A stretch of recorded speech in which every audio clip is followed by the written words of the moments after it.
What's up, nation?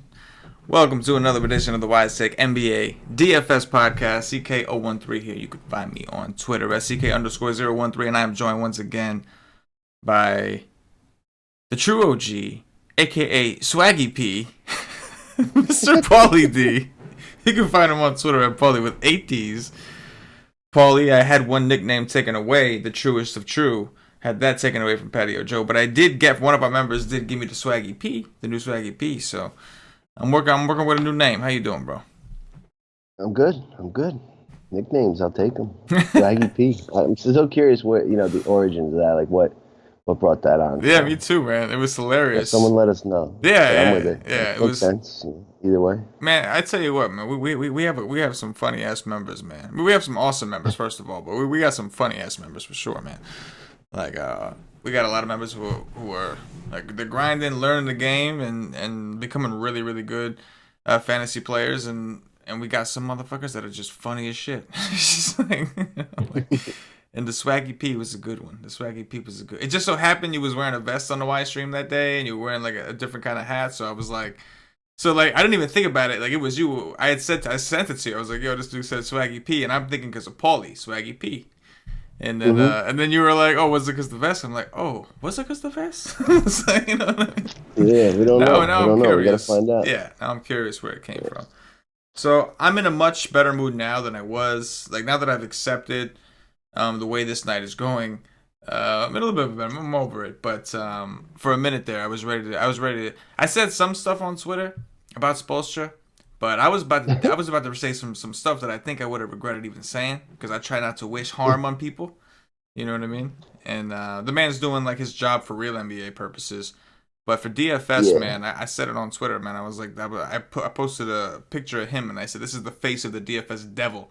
That's what this is. It was, it's like we knew coming in that like that risk existed, right? Yeah. He's too deep, everybody's healthy, and like if you just looked at like the last 10, he's had different closing lineups and like at least 3, so like we know that, but he still finds a way to like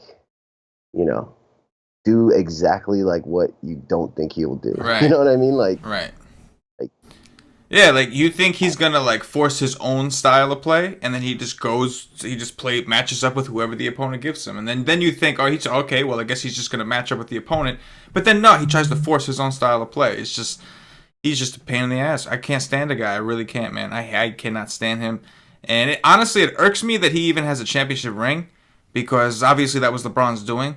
So it bothers me that this man is like getting credit for all this. You know what I'm saying? Like he was the first big 3, right? You know what I mean? And he's getting all this credit.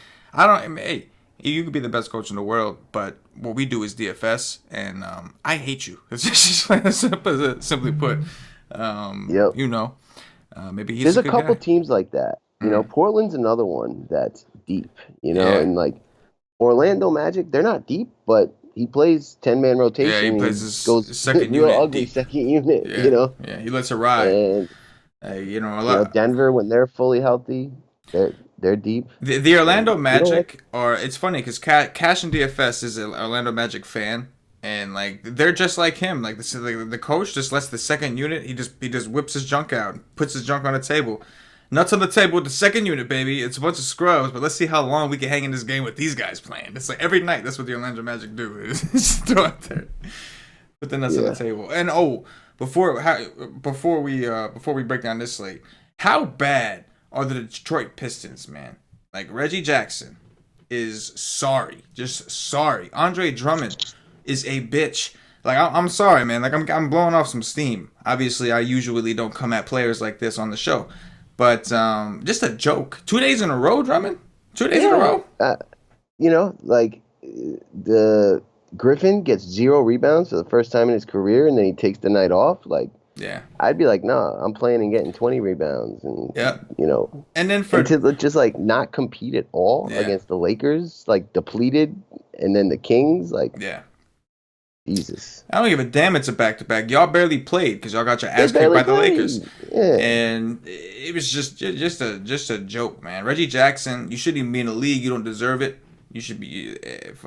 And Drummond, I'm sorry, man. Like, listen, I know Drummond is not a very good shooter. I know, like, jump shooting wise, right? He can't shoot. He's like a big dude, but he's not coordinated. I understand all that, but Blake Griffin's out of the game, and you take how many shots he take today? 8 total shots. 8. You couldn't. Nine You shots, couldn't. 5 of 9. You couldn't get to the hole against like one of the worst teams, literally the nut worst teams against bigs. You couldn't get to the hole. Couldn't do it. You are a bitch, man. I'm sorry, man, but Yeah. all right, moving on. Not feeling Detroit too much, but they're not on this slate, which is nice. It's a beautiful thing. Unfortunately, we have the Harden debacle, but you know what? It's not like we have Harden, AD, and all those other things. We have, you know, we have what we have, and it's Harden or not Harden. That's basically the decision that we have to make. We got Big D and all these other guys on the slate, but no one near the price of Harden. So let's start off with that, Paul. Let's just knock that right out the way. We got a 9-game slate. We have a lot of interesting games, but a lot of projected blowouts. This is one of them. James Harden is the Rockets are hosting Cleveland, and the last time that everybody wrote Cleveland off, oh, they're getting blown out. AD dropped 80 in a game that they were trailing. That New Orleans was actually trailing for most of the game on a back-to-back, a 3-4, a 4-6, all that good shit. What are you thinking with James Harden?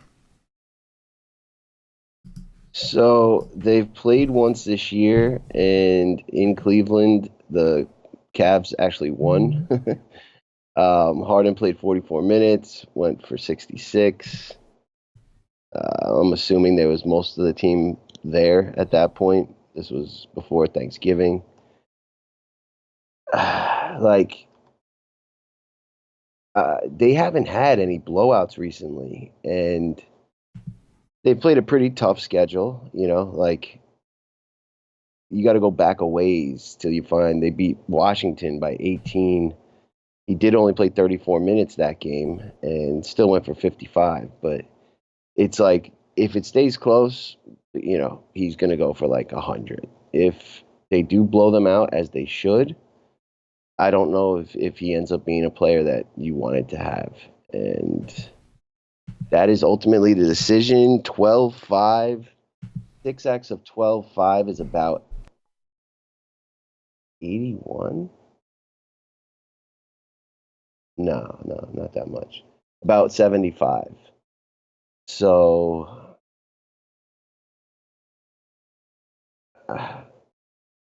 right now, as it stands, I mean, I don't know how much value we have, but I'm going to say you don't have to play him tomorrow right now. I'm worried about a blowout, and finally they're starting to price him where you have to think about it. And I honestly haven't looked deep enough into the slate to know if we have enough value to just easily get him. So at this point, I'm probably closer to the fade.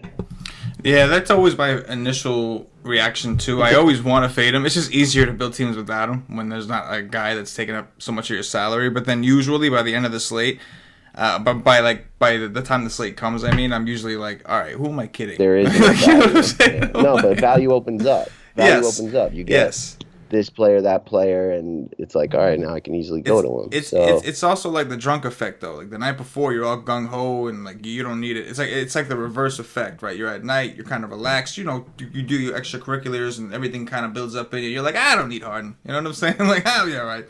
And then reality hits you when you wake up sober the next day, and you're like, what was I thinking? I need Harden. Like, you know what I'm saying? Like, but unfortunately, I will say, if you play Harden, I think you're gonna want a handful of Cavs with him. Oh yeah, I would think so. But like that's the problem with Harden though, is like maybe it'd be different now because of all the injuries. Harden's playing like over 40 minutes a game, so like maybe they treat it differently. But D'Antoni's known for not like there is no garbage time with him. Like you know what I'm saying? Like garbage time, there's nothing. It's just we like to dominate. So like that's the other problem is he's been known to just leave Harden in there anyway and just let him kind of steal the show. At the same time, Harden went for 71 in the last game, but in the previous two, like you really didn't need him at all. So, it's like that's the situation you find yourself in. And once you commit to Harden, if Harden only gets you like a 55 or a 60, like you have to be perfect the rest of the way. Yeah. You got to be completely perfect. Like the value that you picked, you got to hope that you got them low on, and you got to hope that they all 10x'd at least. And that's always the position we're in. So for now, I would think it's the same as always, or how it's been for us. It's like on DraftKings, you got to consider it real hard. Triple double bonuses, 3-point bonuses. You don't get penalized as much for turnovers. On FanDuel, it's always going to be a little easier to fade him. You Do know, you know what the FanDuel price is? I'll look right now. I got it right here. On FanDuel, he's 12.6. No, same price. 12-6, and like again, like he went for 64 against Milwaukee on FanDuel, where he went for 71 on DraftKings. So like you know, it's a difference. And then I think against Denver it was something similar. He went for 59 that day, and I'm pretty sure he broke 60 on DraftKings. Yeah, 64 that day. So you know, it is what it is. All right, we got the Harden out of the way. Now let's see if there's value pieces to afford Harden or not. Point guards, stay above 5K. Paulie, what do you see? All right.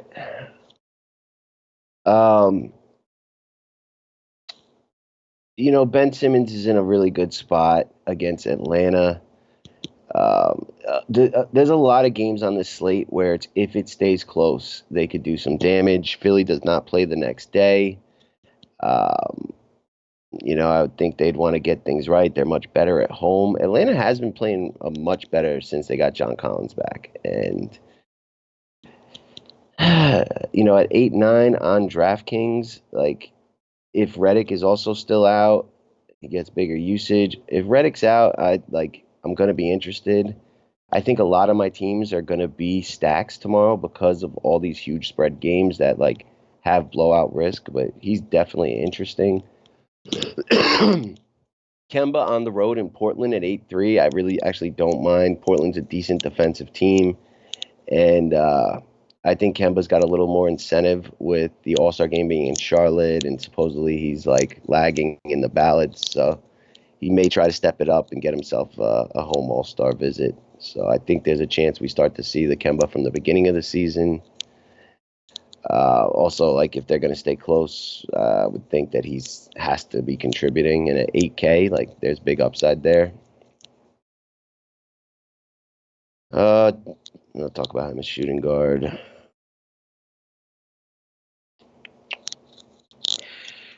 Kyle Lowry at 7-6 against Brooklyn. Again, another one. If it stays close, I think he'll, crush that price.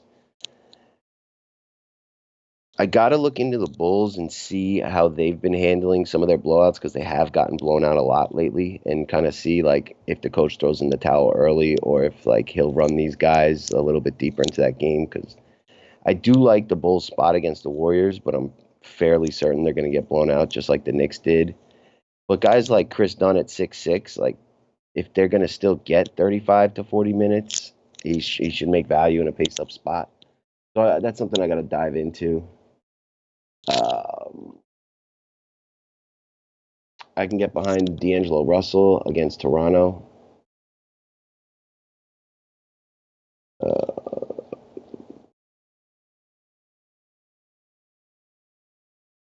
Jordan Clarkson, especially if you're playing Harden, he just went nuts. I think I'd rather grab somebody else from Cleveland, but he's without Nance there and Hood, he's gonna take a lot of shots, and he's actually starting to do more of the peripherals. And really, that price is probably a little bit too cheap for what his role is with half their team banged up. And I think that is it. Yeah, I don't love what I'm seeing up here. There's options, but I'm not loving it. Ben Simmons against Atlanta, but that's the whole thing. You're basically making a statement if you play him at 8-9 8-9 that you think that game's going to be competitive. And if that's the case, then there's more pieces you want to incorporate. But I don't mind it from if you take blowout concern out of it and just look at the matchup. Of course, it's great. Pace up spot. They're terrible against point guards. Looks great on paper. You talk about Kemba Walker on DraftKings. The price is appealing at 8-3. He's a guy that last year we could only play him at home. And then it was we could play him no matter what because his usage is big. And then Tony Parker said, "Nah, hold up. I'm going to come in here and take this away from you." And now Tony Parker's not the one doing it. He's gone. He's barely playing. But Kemba is still not really doing it. So maybe he gets a little bit more motivated here, especially if Dame plays. Maybe he wants to go tit for tat with Dame. But Dame is questionable, which is something that I'm sure we'll talk about in a second when we go to shooting guard.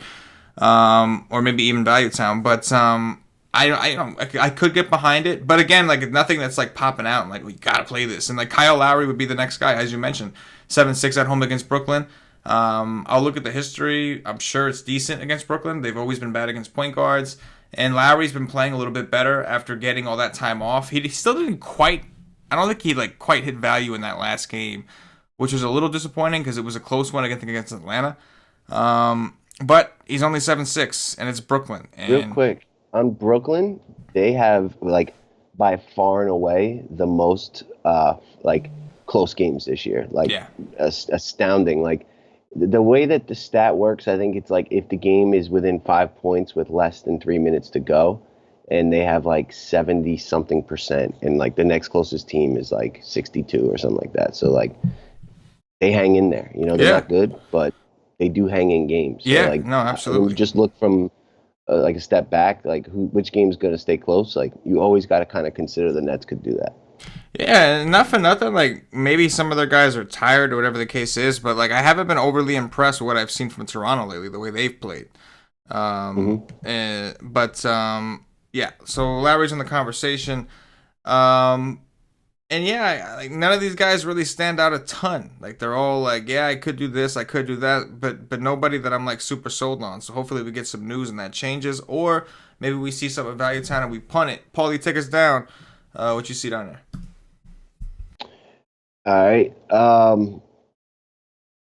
I mean, you alluded to the Dame situation. If he's out, I think we jump on Seth Curry. I don't even know if he's point guard eligible. I just kind of assumed he was. I'm looking for him. Yes, he is. 3,600 on DK. That'll just kind of be like a lock button situation if Dame is out. If Redick is out, then we got these guards from Philly, like TJ McConnell at 3.7 on DK. Landry Shamet is 3-1, and he's even been seeing some minutes.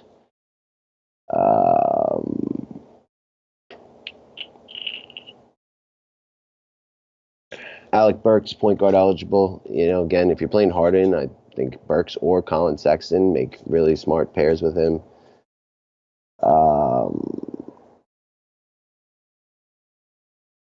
I think that's going to be it.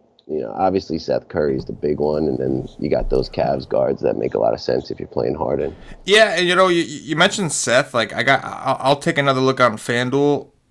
He's 4K. I haven't checked to see who else is down in that range over there, but like if we may not get the news on Dame. Hopefully we do, but we may not get it because it is a later game, and on FanDuel you don't have late swap. So Seth Curry's already been in the rotation. He's already been playing 18, 20-some minutes a game. So he might be worth a punt option and just hope that Dame does get ruled out. And if not, roll the dice with him. If he outscores your next lowest scorer, you're good. And if not, then he drops. So I could definitely get behind the Seth Curry. On DraftKings, you have the liberty of the late swap. So you'll have enough time to know. So it's not even a thing. And absolutely, you definitely at 3.6 play Seth Curry on DraftKings against Charlotte if Dame is out. You mentioned McConnell. I'm with it. DraftKings again, 3-7 over here against Atlanta. If we get Redick out, even if Redick plays, I think he's an option, especially if you do think this game does blow out, because he can get some of that garbage time in the fourth quarter, just kind of leave him in there and let him run around. Maybe he goes in for a second rotation. They just don't take him out because the game's out of hand. So I think that if Redick is out, you can consider him in a close build or a blowout build. And if Redick is in, then I think you more so want to play him in that blowout type. But the minutes that these Philly guys do get on Atlanta should be pretty juicy, because Philly's already playing pretty fast, and Atlanta's as fast as it gets, I think, right now. So it's definitely a good spot. I'm not loving what I'm seeing here. I could love it. We'll find out if we're gonna love it. I think based off some of this injury news, like I could really get behind Seth Curry. And like as you mentioned, if you're playing Harden and you want to get exposure, I think Alec Burks is, unfortunately, this is going to sound weird, but he's one of the safest guys you can go with on Cleveland right now. At least you know when he's on the court, he's going to do something. You know what I mean? It's like, some of these guys in Cleveland, a.k.a. what's his name, Cedi Osman, could play 45 minutes and not do a damn thing. It's incredible. Yeah. And like I understood it when LeBron was there, and like they had, but like right now Yeah. there is not one star on that team except I think Clarkson maybe is the only Yep. actual star they have, and they don't even know that. They don't realize that apparently, and Yep. he still plays like a bitch, just scared, like doesn't want to, not aggressive, and not. I don't know. All right, let's move it over to shooting guards. Maybe things will look up. What you see over there? Brad Beal. I was kind of surprised that they're only like 6-point dogs. They are at home, and they did actually look pretty impressive against Philly. Um, at 8-6, he's going to be invited to take a lot of threes. Like, if this game stays close, he's definitely doing well. So I don't mind that.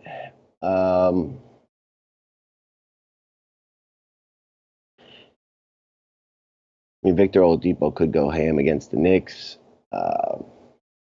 That one's a low spread, but I don't see the Knicks hanging in there. But he's definitely a viable at 8-2. Donovan Mitchell, I think, is going to be popular. Utah, no NATO, no point guards. Mitchell and Ingles going to be the only guys that can handle the ball.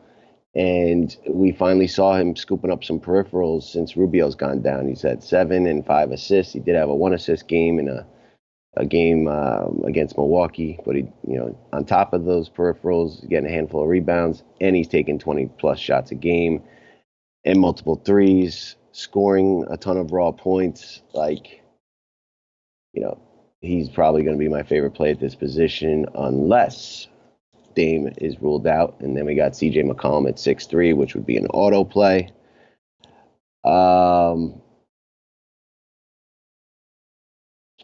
I don't think we can ignore what Andrew Wiggins did last game.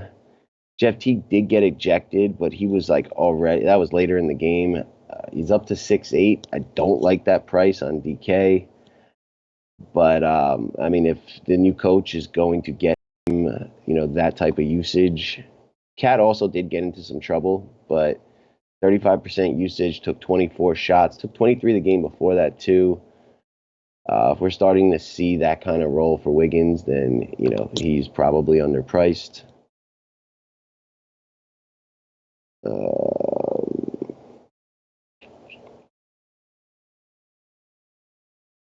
Joe Ingles, he's probably more forward, but shooting guard eligible on DK. I like him as well. I like teams against the Lakers, and these guys are just going to get more usage and more, assist rates and usage rates go up for both these guys. So it's just, both of them are very, very interesting to me. That is probably all. Yeah, looking at shooting guard, it's already setting up for play Harden on DraftKings and try to fade him on FanDuel. It's just setting that up completely because on FanDuel, like, to me, this position is a lot deeper than what I saw at point guard. Like, there's a lot more guys I want to play here than I wanted to play over there. So on DraftKings, it's easy. I can use Harden at the point guard slot, and I'm still open to all these other guards I can use. Whereas on FanDuel, because of how they push you to go stars and scrubs, you're probably going to want to punt at least one of the shooting guard options. I would maybe not. Maybe it's a day where you load up on 2. I guess it depends on the situation. Either way, it's looking like I want as many of these shooting guards as I can. Because we talked about Harden already, but I think Brad Beal is in an awesome spot here against Milwaukee. If that game does stay close, we're looking at the 3-point shooters. We're looking at Brad Beal, Otto Porter, Trevor Reeves are the guys that are taking threes. We know that's how we want to attack Milwaukee. They don't have a chance trying to match up down low against Giannis. I think Oladipo in the Garden against the Knicks, there's blowout concern, but he's only 8-2 on DraftKings. Like, that's not a bad price. I know the usage hasn't been there, everything else, but it's the Knicks. It's one of the worst defenses. Yeah. And it's a shooter in the Garden, which is something that we always have to take advantage of. You mentioned Donovan Mitchell. Like, how do you not play Donovan Mitchell against the Lakers in a pace-up spot when he's going to be the point guard? He's going to be the starting point guard. And like you said, Joe Ingles is going to be the backup point guard. So both of those guys already on DraftKings, yeah, like you said, Ingles will stay for forward because it's already loaded enough. But like, there's already like I'd like to get some Beal. I want all these guys. Like, how can I on FanDuel? Like, I play hard and I have to match them up, but like, it's just tough. You know what I mean? Especially in favor of the scoring. So Harden almost does you a favor on DraftKings by allowing you to like get rid of a point guard position that's kind of ugly, which like it may not be terrible. Like we saw some things that could potentially open up tomorrow, which would make things a lot better. But for now, it's like I can just plug Harden over there. Now I can pick me one or two of these nice little shooting guard options because there's quite a few. Donovan Mitchell looking like the stud right now, but even Klay Thompson. Klay Thompson, they blew out Chicago earlier this year in Chicago. That was the game where Klay went into God mode and made put up a 60. He just put up a 50 against the Knicks in blowouts. Klay Thompson is my favorite blowout warrior. Thompson is my favorite blowout because most of the time when the game blows out, it's because like it's just he's on. And they're not stopping him, so they'll all just feed it to him. Like the team's going crazy trying to stop Kevin Durant and Steph Curry. That Klay gets the scraps, and if he's hitting his shots, which at home is usually where he has a better chance of doing that, it's just money. So like, do I like Klay over Mitchell? Obviously not. But my point is that this position seems a lot deeper to me than what I saw at point guard. And then if Dame is out, how do you not play CJ McCollum? As bad as the Hornets have been against wings all year, we just saw Lou Will go out there and drop 50 off the bench. How do you not play Lou Williams against Lou Williams, CJ McCollum if Dame is out? I mean, if Dame is in, he's still in a pretty good spot. Now imagine if Dame misses. It's like shooting guard is pretty damn loaded. And I'm sure there's more we can go over, but take us down to Value Town. What you got? All right. Jeremy Lin is 4.6, starting to get a little expensive, but the guy just keeps performing. He's playing about 30 minutes right now with all the other injuries, taking shots, getting assists, took 18 shots against Brooklyn. Probably gets run in a blowout as well as a close game, so he's interesting. DeAndre Bembry, he just had like the worst game of his life against Brooklyn, went like 0 of 6, 3 from 3, only went for 7.5, but prior to that, was living comfortably in the mid to high 20s. And against Philly, I kind of like slashers like him, especially getting upwards of 35 minutes and probably, the floor of maybe 25. Evan Turner is going to be 4K. Again, that's only if Dame's out. Danny Green's got a cute tag. Didn't play Tuesday against the Hawks. So maybe we look at a guy like Norman Powell at 3.8 if he were to get the start. Tyreek Evans at 3.8 against the Knicks, especially if you get blowout run. They just got blown out by Boston. He played 22 minutes, went for 26 points. That's like more donkey-ish kind of play. Kyle Korver at 3.5. Houston being as depleted, Utah being as depleted as they are. He took 12 shots, 7 threes, only hit 3 of those in 4 total, and still went for 23.8. Got 7 rebounds, got 2 assists. Against the Lakers, I would think that there's more peripherals available. He's going to be an interesting value play. You got to figure out which Jazz you're going to want to use. And Antonio Blakeney at 3,200. We think they get blown out by the Warriors. He played 20 minutes in a close game against Portland. If they get blown out, maybe that gets up to like 25-30. He's a good scorer. Again, I don't think we're going to need that kind of a reach when we got all that Utah stuff, potentially the Cavs value, and maybe even the Portland stuff. But if we don't, maybe that's another option. Yeah, there's some decent options down here too. Now, it still seems really strong, so it's not a position that like right now I'm like, oh, I want to punt this one. But there could be some pretty strong openings. If Harkless is out, Evan Turner is in a pretty good situation at 4K. We've got Korkmazius Maximus, a.k.a. Furkan Korkmaz, if Redick is out. I expect Redick to be back. But if Redick is out, Korkmaz will start against Atlanta. And if the game blows out like expected, Korkmaz is going to get to do the dirty in garbage time. And he's a guy who gets steals and stuff. So, this could be like a upside game for him. Yes, he's a booler. Yeah, there's guys we can go over. A lot of these guys we covered at point guard anyway, looking at DraftKings. Let's just move it over to small forward. I liked what I saw up top anyway. What you see up there, Paulie? Yeah, don't really love the higher end. Giannis, if he plays, he's probable, but dealing with a couple of injuries. I mean, if that game stays close, I don't see how he doesn't smash. Um, After that, I don't really have interest in like KD, Kawhi, Ben Simmons. I mean, Kawhi, if you think that Brooklyn game stays close, he's all right, but still at 97, you're asking him to do a whole lot, and they just have a lot of bodies that could do well, and the bigs are probably in a little bit better spot. Next guy I would probably have to look at is like a Kyle Kuzma. He just had the best game of his career, so I don't love that, but they're so depleted. He's taking 20 shots a game, and he's probably going to draw some of the better matchups, either Derek Favors or like a Jay Crowder. And he's just taking so many shots, so many threes. If the game stays close, he's probably contributing. Otto Porter at 5'8", I like that a lot. He's a guy who likes to take threes. Milwaukee invites threes. He's also just getting big usage and big minutes with how depleted they are. Right beneath him is Trevor Ariza at 5'7". He feels like an inferior play to Porter at this point, but on any given night, either one of them one could go for 40, the other go for 25, whoever gets hot shooting. I think I favor Porter, and I don't think I'd play them together, but you could.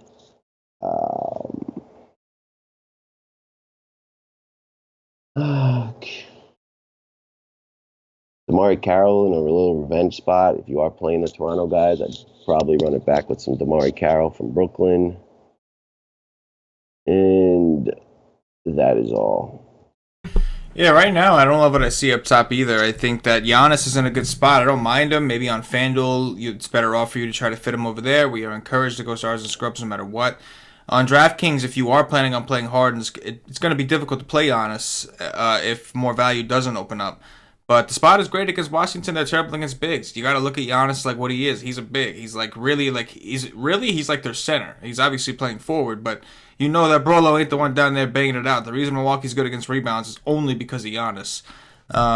He's like AD. He plays like a big four. Yeah, except he can't shoot for shit. But Kawhi Leonard at 9.7 is the next most attractive option, I think. I don't mind it against Brooklyn. I think that game stays close, like Paulie said. Brooklyn, they hang around. It's what they do. They kind of play up and down to their competition, and most of their games are close because of it. So you could expect them to be on their I guess to bring their A game here against Toronto. And if you think that's going to happen, Kawhi's in a pretty good spot. I will say that in Kawhi's last two games, which have been great, he's had 6 and 5 steals. So that is something you want to keep in mind. He did play 2 faster teams, so the steals are going to come a little easier. Brooklyn, while they are not very efficient and they are turnover prone, they're not very fast. So I don't know if we can expect those steals going into it. And with Lowry back, the usage is not necessarily what you may think it was. His stat line, 6 steals, 6 assists, 4 rebounds, and he shot 61% from the field. He only actually took 18 shots in a close game against Atlanta. So these are just things you want to keep in mind. I'm not saying that you can't play Kawhi Leonard against Brooklyn. You absolutely can. But just things to keep in mind as far as like what to expect. After that, I'm dropping, like you said, man. Like Otto Porter and Trevor Ariza are the next guys before the main guy we're going to talk about in a second. But Otto Porter against Milwaukee on DraftKings is only 5'8". I don't know about this year specifically, but for a long time, and I would think it's still the case. He's supposed to be their best 3-point shooter, and he is. Like that's like his specialty is 3-point shooting. So we want to attack Milwaukee. You think that game stays close? I think Porter and Ariza are 2 guys you're going to want to consider there.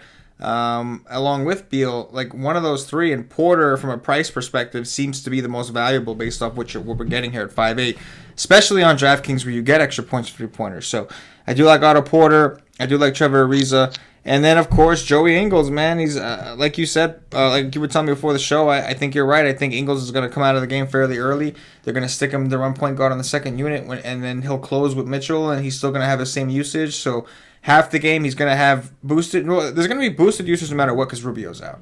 And then you figure he's going to have like usage with Donovan Mitchell off the court, which is going to be awesome. And then he's going to have some that usage with Donovan Mitchell on the court, which is going to be awesome. So Ingles at 5'7" against the Lakers in a pace-up spot does seem pretty attractive. Against Orlando, he didn't get off to a hot start, but the volume was so good that he ended up pretty much getting there anyway, going for 33 DraftKings points. So that's a good sign. And that was against Orlando, who while they're not a terrible defensive team. First of all, Orlando in terms of ratings, they're not as terrible as like I think everybody kind of assumes they are because they used to be. I'm not saying they're good, Yeah. but they're not as bad as they used to be defensively. The Lakers are. Yeah. The Lakers are awful defensively, and on top of that, the Magic are not fast, and the Lakers are very fast. No. So I think this is a pretty good spot for Ingles, who's actually a very good defender and could be in a good position to rack up some steals himself. So that's the thing. Like, I hate playing Utah guys, but if there was ever a day to go to these Utah guys, it's gonna be today. when literally they have no point guard. Literally, all three of their point guards. They traded away Alec Burks, and they're probably regretting that like a motherfucker this moment right now. Probably not, just kidding. But Nito, man, motherfucker gets a chance. He finally gets a chance, and he gets hurt. Yeah. He didn't even play that much. So he didn't even play like a massive amount of minutes. Like, that's what happens when you sit on a bench too long, man. You fucking tighten up and shit. Take us down to Value Town, Paulie. What you see on there?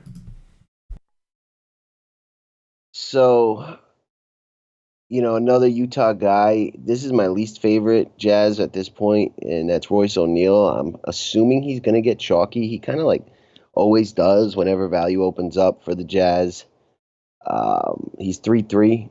I truly don't like it a ton, but I do acknowledge like he should get a boost in minutes and usage, and that 3-3, if he's going to see a good amount of minutes, I don't mind it, but I honestly don't like that, but I do think it's worth mentioning.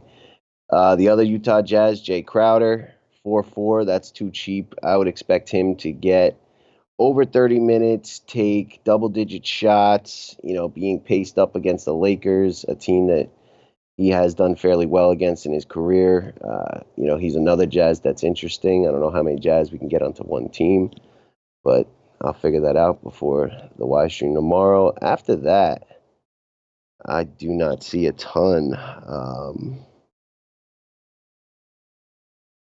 We already talked about Bembry. I mean, Rodion Kurocs, I don't really like with the Nets kind of full strength. He did still play 29 minutes against Atlanta. Don't mind stretch fours against Toronto, but I really don't see myself going to that.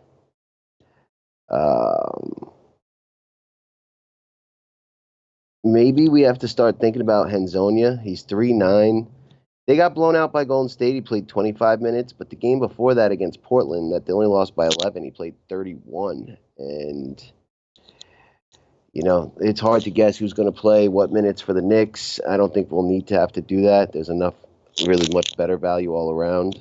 But, something to pay attention to. I think I like using him on like FanDuel, where you can at least drop it if he just doesn't play or duds. And I don't think we need anything that much deeper. I'm not seeing too much.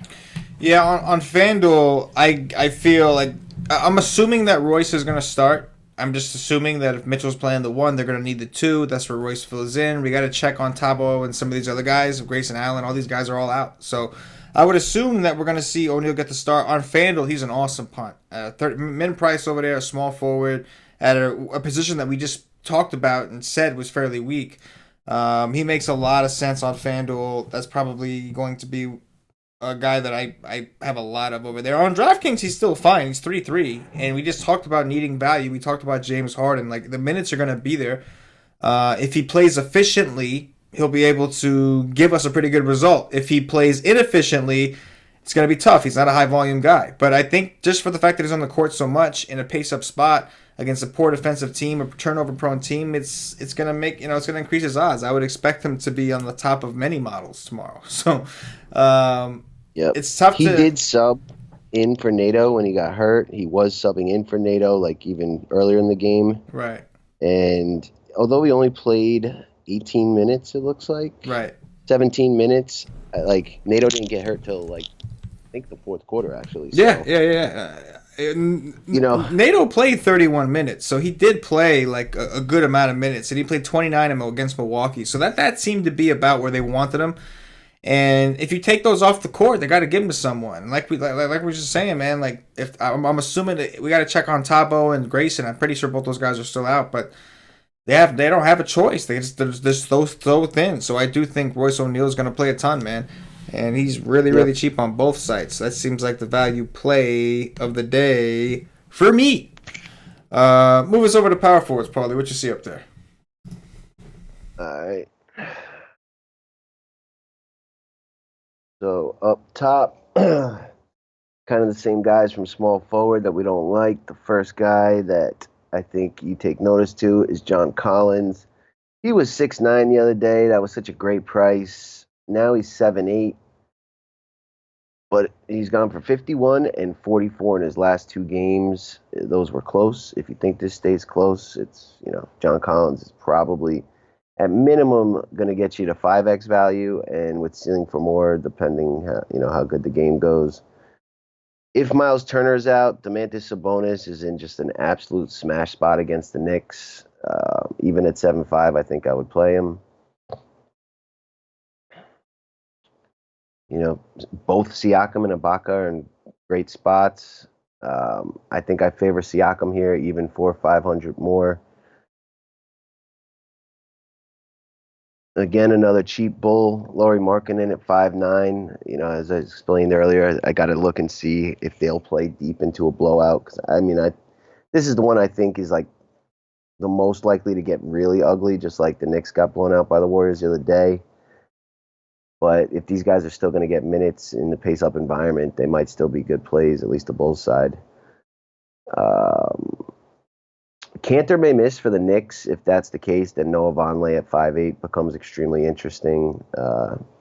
Even against the Pacers, a good rebounding team, he's just going to play a lot of minutes. They're without Mitchell Robinson. They don't have many bigs. Thaddeus Young has a tremendous history against the Knicks, so if Miles Turner's out, I think I could get interested in him, especially with the Knicks having no rebounding presence. We might have to consider Kevin Knox at 5'4" too if Cantor's out. They're just like the Knicks could be really thin tomorrow, and we like stretch fours against Indiana anyway. And at 5'4", if he's going to see minutes regardless of the outcome of the game, I think he does have upside at that price. Dwayne Dedman, if you don't want to play John Collins, but you're getting exposure to that game, then I think you got to get exposure to Dwayne Dedman at 5'3". Derek Favors at 5'2" could be interesting. I think that everyone on Utah is getting a bump. That's it. But I kind of like a lot of that, especially mid-tier wise. Yeah, I'm saying that's it. I'm like, what do you mean that's it? There's a lot of guys here. I'm like, that's enough for us to choose from right here, baby. This is I don't want to say super loaded to where you know exactly where you're going, but it's loaded to where you have options. You have a lot of options here. John Collins, I agree. He's very, very expensive. But power forwards have destroyed Philly. They don't really have an answer for this guy while Dedman's working with Embiid. So it's expensive, but you get it. Like you said, Sabonis at 7.5. If Turner is out, listen, if Turner is in, you're not as likely to play him, but you could because the Knicks are that bad. If Turner's out, Kylo Quinn revenge. Oh shit, yeah, man, that would be glorious. Yeah, yes, that would be amazing. I think at this point we know what we're hoping for at this point. But yeah, Draymond Green's only 7K on DraftKings, a site where you get bonuses for double doubles and triple doubles. I know I say that begrudgingly because when if Draymond Green gets a triple double, it is about the worst triple double, the ugliest triple double you will ever see in your life. And it is 100% the 10. There will be a 10 in there, and that 10 is going to be his points. That's what that 10 is. But he's 7K against Chicago. Again, at these prices, he could get there in 3 quarters. He's so cheap. So about Siakam and Ibaka, both those guys with Joe Val out are playing center right now. Center is just money to attack against Brooklyn. They're just both in awesome spots. So, like you said about Markkanen, same thing. He's 5'9". He could get there in 3 quarters. Even if they don't play 30-some minutes, there's a lot of options here, man. There's a lot of guys for us to sort through tomorrow and try to pick out. And like you said, there's some injury news kind of lingering. So this is going to be an interesting position to break down. Curious to see what else we have in Value Town. You mentioned a Kylo Quinn, and you just got me super excited. Kylo Quinn revenge? What? Possibly no Cantor? What? Possibly no Mitch Robinson? What? Luke Cornett? What? And he's 3-7. 3-7. Magic number of the White Snake Nation. Take us down to Value Town, Paulie. What else you see?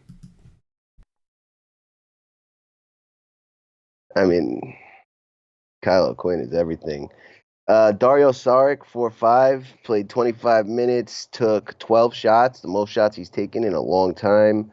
New coach in Minnesota. He's somebody to keep an eye on. If Cantor's out, begrudgingly, I'll say that we have to consider Luke Cornett at 4-4. He's just probably going to see a ton of minutes if Cantor's out. Seti do nothing is 4-3. Guaranteed to get 33 minutes. He actually went for 23 and 27 in their last 2 of 3 games. I don't think we need to do that, but worth mentioning. MaxiPad Kleber. This dude just had himself a game and played 34 minutes against Phoenix in a close game. Started. We already know DSJ is going to be out. We've seen him start before against Minnesota. At 3-6. I think that's definitely worth considering. I hope there's no more.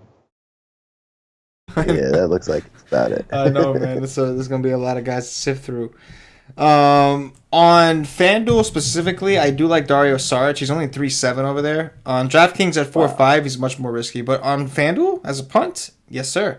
I could play me somebody. In their first game without Tibbs, Saric did play 25 minutes. So this is obviously most likely because of all the injuries that they're dealing with, and they are getting. I think you said Paulie Derrick Rose is supposed to make his return. They are getting Rose back. So that could certainly hurt the upside. We're going to want to pay attention. But at 3-7 as a punt on FanDuel, I think it still makes sense. Should still play some minutes, at least around like 18 to 20. And again, that's a site where your lowest scores drop. So you're better off saving him for over there. Interestingly enough, they dropped House. I just realized on DraftKings they dropped House's price down to 39. Looks like he's had 3 bad games in a row, but he's 39. So if you do want to play Harden, he's a guy that could make that a little easier. If we get Kyle O'Quinn opening up, I don't see I think this conversation is moot. You're playing O'Quinn on DraftKings, and that's about it. On FanDuel, different story. We got to look at centers because he's center over there and he's 4-4. But on DraftKings, if Turner is out, you're playing Kyle O'Quinn at 3-7 in one of these forward slots. It's what's going down. Yeah. That's just what's going down. Definitely. Absolutely. Yeah. So with that said, let's move it over to centers. Paulie, what you see over there, bro?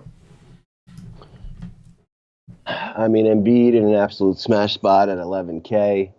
A lot to pay for him. I think it's only as part of a stack at that price.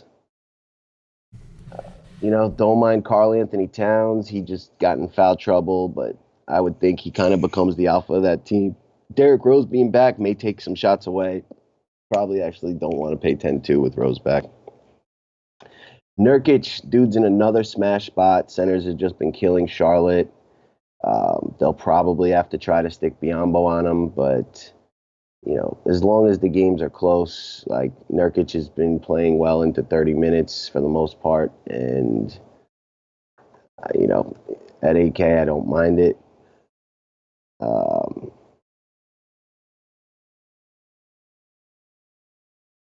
Tristan Thompson is 5'8". I think if you're playing Harden, you're playing Tristan Thompson. Houston struggles versus bigs. The only way I see Cleveland hanging in this is him having a very good game. He went for 42 and 33 the 2 games prior to last against New Orleans. 5'8", he makes just a lot of sense. Already talked about Vonleh. Let me take a look. Jarrett Allen. I mean, the guy just doesn't go for 30 minutes anymore, but centers have been killing Toronto. I don't think we need to take a shot there, but if you're playing that game, he's a Brooklyn net that makes sense and will be really low owned. Centers have been killing the Warriors. Wendell Carter Jr., another underpriced bull that you consider. Again, we got to see what those guys' minutes look like. Bobby Portis is back. He's 4,600. Love Bobby Portis blowout run. I don't think I want or need these Charlotte centers, either Bismack or GHG, but they're viable at 4-3 and 4-4.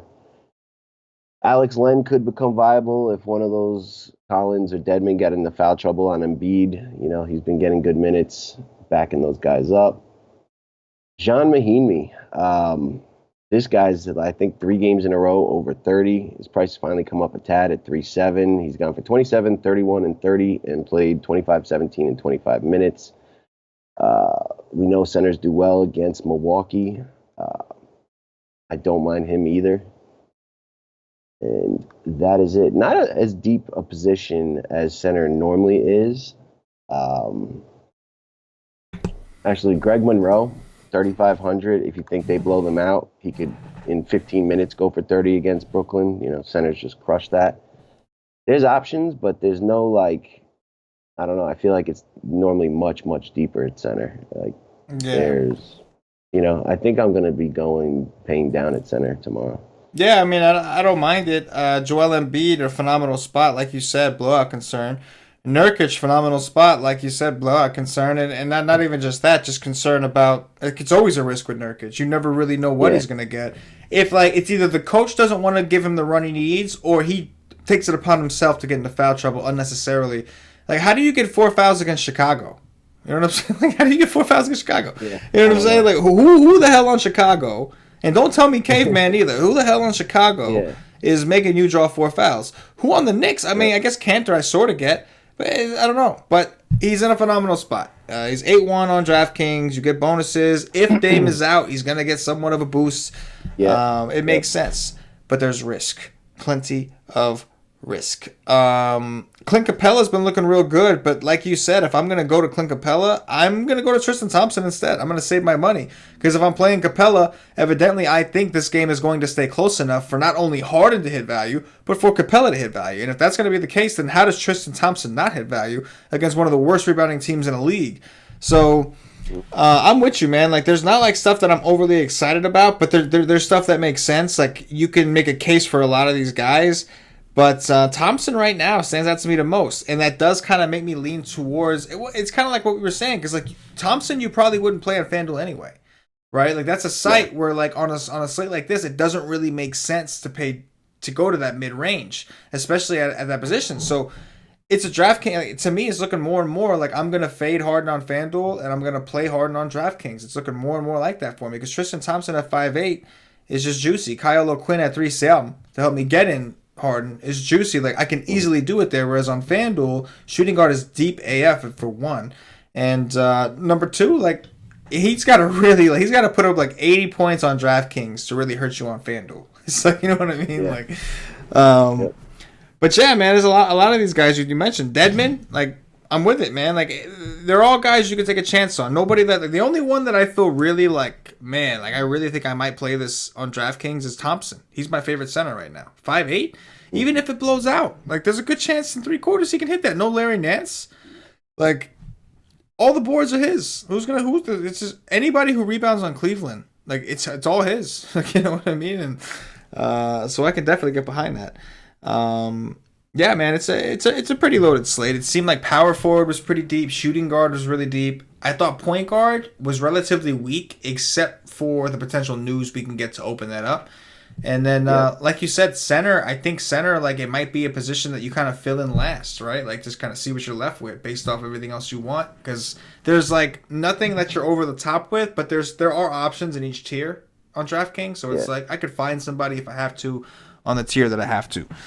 It's like a correlating slate, if you think that Philadelphia game stays close, then you'll go do Embiid and Simmons with whatever Atlanta guys you like, and the value plays to make it all fit. Right.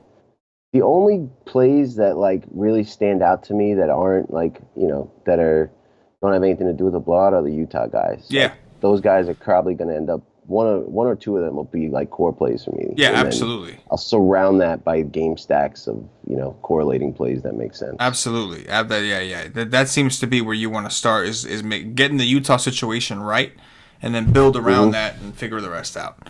But that's the shorthanded team, the cheat code in DFS, the shorthanded team, and they happen to be in a pace-up spot against one of the worst defenses and worst rebounding teams out there. A lot of opportunity.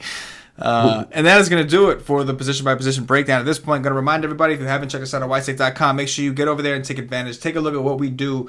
See how we can help you become a better DFS player.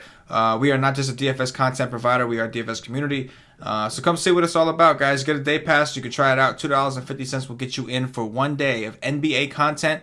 You'll get access to all the NBA content. We will have a Y stream, which is a live stream we do 2 hours before lock. We got Paulie D's cheat sheets. I write a core article. I literally give you my core for both sites. Paulie does too on his cheat sheet, as well as recommending cash game plays and giving you his player pool in general. With color codes, making it all fancy. Very, very, very awesome to use in general, and super clutch if you're in a fucking pinch and you don't have time to do your own research. Just go to that cheat sheet, do your damn thing. Also, obviously, we have Cash and DFS is writing a tournament article tomorrow. We got BK Bourne, or no, I think it's Stevie Brown on the cash game article tomorrow. But either way, we got you covered, man. Like if you're looking for DFS content, come see what it is. Like I said, $2.50, all the cost to try is for a day. If you really want to buy in, if you've already done that, you see what we do, you see the content is exactly what we say it is. Go ahead and get yourself in the Slack chat. To get to the Slack chat, to be with the rest of the members, to be with those nut jobs, those knuckleheads, those everythings. You got to be a monthly member or higher. So get the monthly membership or higher, you can get in there. And also, guys, don't forget to take advantage of golf. We got Brew Medic and Cash and DFS doing a golf package this year. It looks awesome. It's off to a great start so far, I can tell you that. We've already had one guy win like a golf showdown slate. We've had, I think Brew's cash team was smashing already. He writes a cash game article. They do a live show as well. So if you're looking to dabble in golf, and right now you might be laughing. You might now like golf, I don't know. But like just wait as the grind goes on. There might be some points where you're looking to try a little something different once a week. And I can tell you, I'm not a big golf dude, but I've like gotten into golf a little bit, just watching Paulie a little bit and Cash or some of these guys. And it's one of the best sweats out there, man. It's once a week. But once it starts, it's like a 4-day sweat. It's one of the best things you could do. So go check it out. If you look at our Twitter, @wise_take, you'll see we have a golf promo up. I think it's until the 15th. But go ahead and take advantage of it now. It's normally $124.99 for the golf package for the full season of golf, full PGA Tour. But we're offering up there for $99.99 right now. So make sure you get in there early. And then add Paulie. Through day one, those guys are crushing. Yeah. Like, the guys that are in like first, second, fourth, fifth, seventh were like some of their favorite plays on the golf show. Like, who knows how it'll finish, but like those guys are definitely getting through the cut at this point. Oh, so, yeah. So the cash game, you know, is strong. Now it's just about what tournament guys are going to take it to the top. But they did an awesome job. As expected, it's what we do. It's what we all do. The whole squad here. It's what we do. So come rock with the nation. All right, Paul, these are some top threes, and we'll get up out of here. Get some rest before we're back at it tomorrow, breaking down, taking over the DFS world. Point guards. Who are your top 3 point guards tomorrow? I'll put Harden on the list at point guard today. I will go with Jordan Clarkson and I mean, if Dame's out, it's going to be Seth Curry. But without that news at this point, I will say Kemba Walker. Yeah, it is not a fun decision right now. I hope I get either Redick or Dame. Preferably Dame, but I better get one of them things because I really don't love what I see up here. I'm going to go with Harden at point guard as well. I guess I'll go with Kyle Lowry, and I'm going to say TJ McConnell anyway, and just kind of hope that game does blow out, and then I can get McConnell getting some garbage time run. But like you said, if we get word that Dame's really going to miss, then it's definitely Seth Curry without question. Shooting guards, Paulie. Yeah, so Donovan Mitchell, I like a ton. I like DeAndre Bembry, and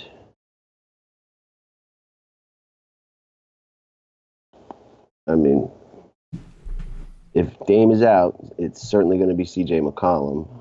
But without knowing that, I'll say Brad Beal I like as well against Milwaukee. Yeah, I'm going to go with Donovan Mitchell, number 1, of course, in his point guard role, then Bradley Beal, and I'm going to go with CJ McCollum regardless. I do want Dame out, but honestly, at 6'3", I don't mind McCollum anyway. Wings have been the way to go against Charlotte anyway. Small forwards, what you got, Paulie? Joe Ingles, just don't see how he's not a core play for me tomorrow. Otto Porter, and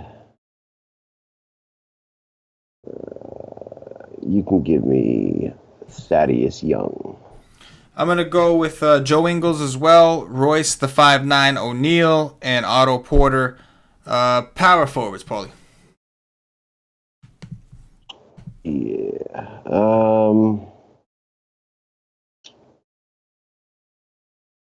This one's so. Yeah, I mean it's deep. Yeah. I'm gonna say, give me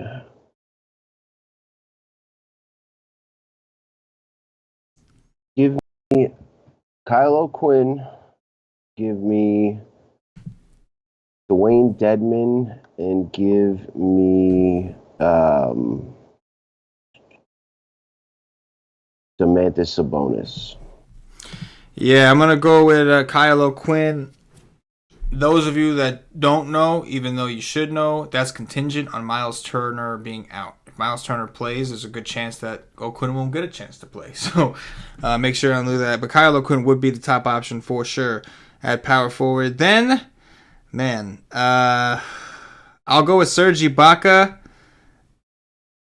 And I will go with Trevor Ariza. I can go on and on at this position. There's a lot of guys who are in play. I'm not saying that they're all lock and load plays, but there's a lot of guys you can consider, and it's hard to kind of differentiate the ones you want the most.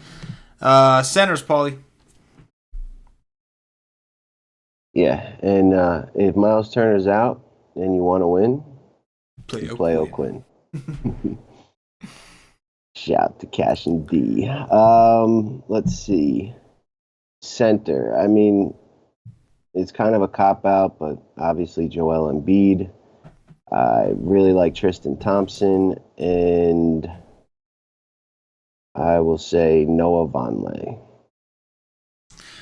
Yeah, I'm going to go with Tristan Thompson, number 1. I will go with Joel Embiid as well, number 2. And all right, fuck it. Nuts on the table. Let's go. Nurkic, stay out of foul trouble. UPOS against Charlotte. And that is going to do it for the White State DFS podcast. If you're watching on YouTube, please click that thumbs up, that like button, subscribe to the channel, hit the notifications bell so you're notified whenever we go live. If you're watching us on Twitch or Twitter, give us a follow, give us a retweet. If you're watching us on Facebook, give us a like and a share to support the nation. If you're listening to us on Podbean or iTunes, give us some 5-star reviews. Help us up those charts. All these things really help us out. They go a long way, nation. Don't forget to check out the merchandise. We do got hoodies. We got t-shirts. Paulie D's got a t-shirt. I got the hoodie. We got white too. We got white shirts, white hoodies, and all that. So make sure you go check it out. Whitestate.com. Look at the menu. You'll see the merch section. Click on merch. You can get all your stuff there. Paulie, anything in closing before we roll up out of here? Nope. Just say your prayers. The Miles Turner sits out one more. It'll be a fun night, similar to the Fareed day on Monday. The Fareed is awesome. O'Quinn would be glorious. For Paulie D, for myself, the entire Wise Take Nation, as always, good luck. Yeah.